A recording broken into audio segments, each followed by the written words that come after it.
बल्दियोजुमा कराची की city council का इजलास तलब कर लिया गया है और ये इजलास पीर को 13 मई को सपैर 3 बजे काउंसिल हॉल बल्दियोजुमा कराची की बिल्डिंग में तलब किया गया है। डायरेक्टर काउंसिल मोहम्मद अब्दुल रब की तरफ से जारी होने वाले काउंसिल सेक्रेटरीट की तरफ से इसमें बताया गया है कि काउंसिल का इजलास पीर 13 मई को 3 बजे तलब किया गया है और इसमें यकीनी तौर पर तमाम मोअज़्ज़िज़ मेंबरान को जो काउंसिल्स के उनको आगाह कर दिया गया है। ताहम ज़राए के मुताबिक एजेंडा वही है, क्योंकि गुज़िश्ता इजलास मुलतवी हो गया था, जिसके बाद एजेंडा वही है। इसमें किसी किस्म की तरमीम नहीं की गई है।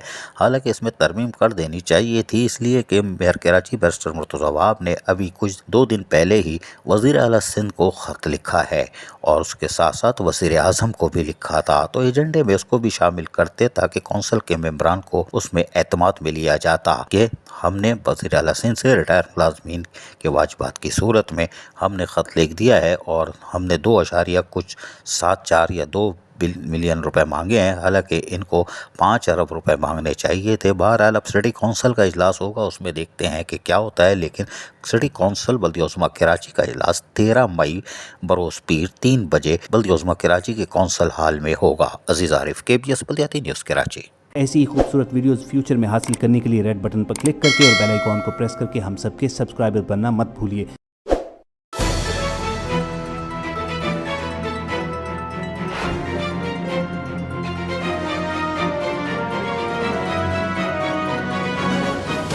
KBS बल्दियाती न्यूज़।